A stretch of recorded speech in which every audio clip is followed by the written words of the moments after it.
Coucou internet, j'espère que vous allez bien. Et c'est vrai, ça fait longtemps que j'ai pas posté de vidéo. Mais aujourd'hui, je reviens avec une nouvelle vidéo. Et cette fois-ci, ça serait de façon régulière mes posts. Aujourd'hui, on va parler d'une nouvelle histoire. Une histoire qui s'est passée ici en France. Certes, ça a été très médiatisé. Je pense que certains d'entre vous ont une connaissance de cette histoire. C'est l'histoire de la petite Fiona. Je vous laisse le soin de vous installer, de prendre un thé, des chips. Et puis, en attendant que l'introduction finisse, nous reprendrons.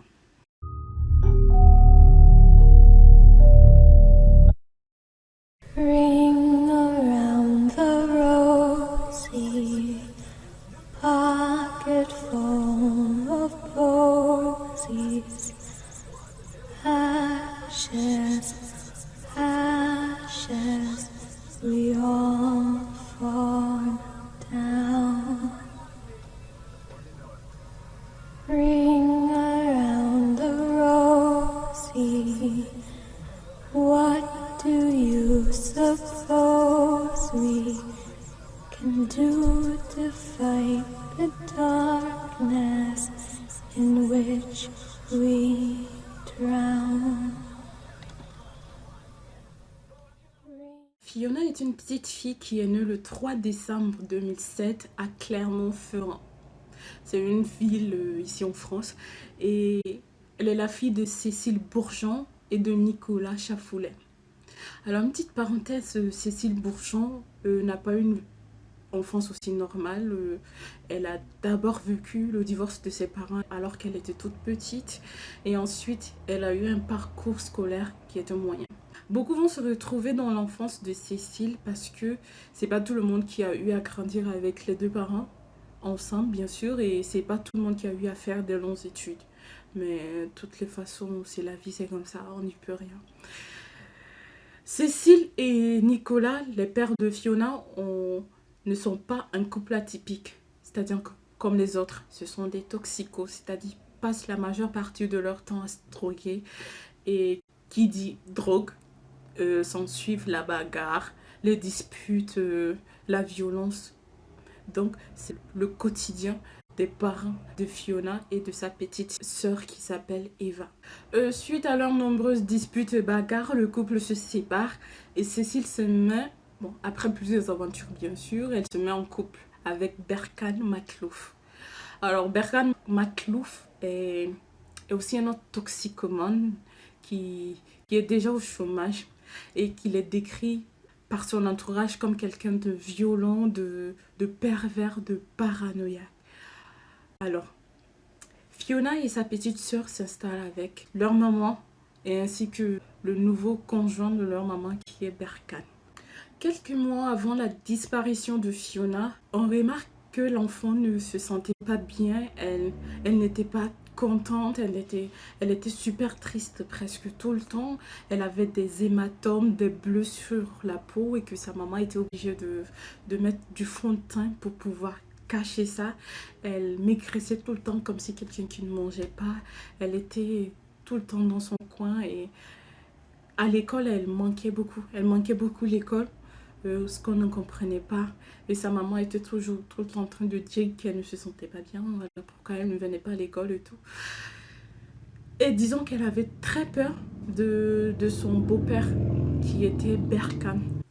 Alors, en gros, Fiona ne se sentait pas bien dans sa nouvelle vie avec son beau-père Berkan et sa mère Cécile, qui tous deux sont des toxicomanes. Un jour, la maman décide d'aller avec Fiona et Eva dans le parc, sûrement parce qu'il fait beau temps et tout, donc histoire de se détendre un petit peu. Comme Cécile, pendant ce temps, elle était enceinte, fatiguée et affaiblie par la grossesse, elle s'assoupit et dort. À son réveil, elle ne trouve pas Fiona.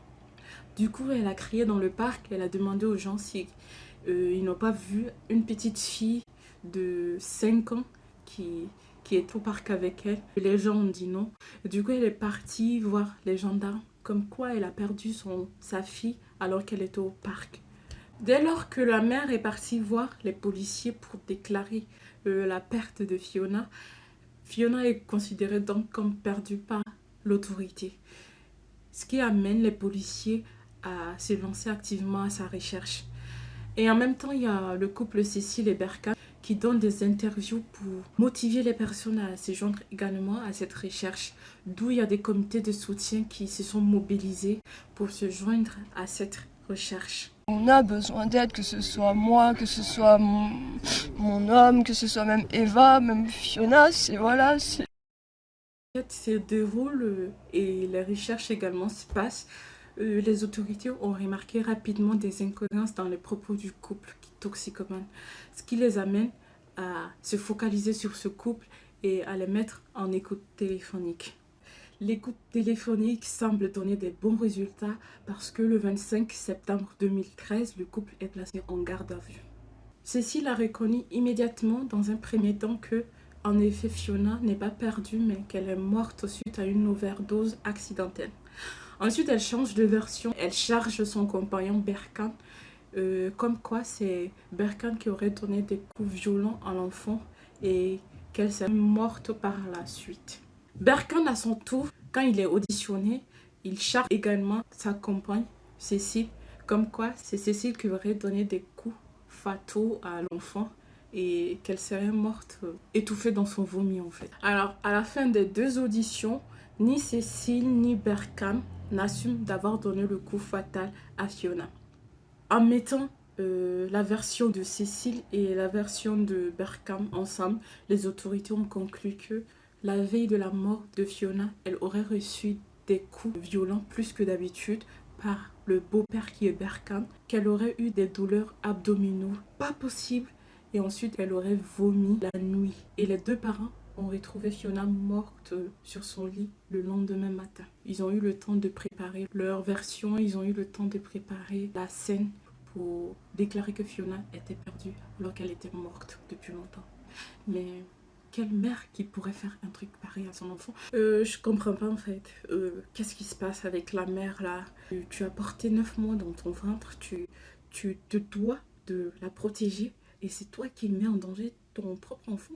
Bah, c'est incroyable en fait ce qui se passe dans le monde vraiment. C'est pas à cause d'un homme que tu vas mettre ton enfant en danger. Tu penses qu'il va rester avec toi, tu penses qu'il est là pour ton bien-être, t'es sûr, même si t'es drogué au moins tu réfléchis là.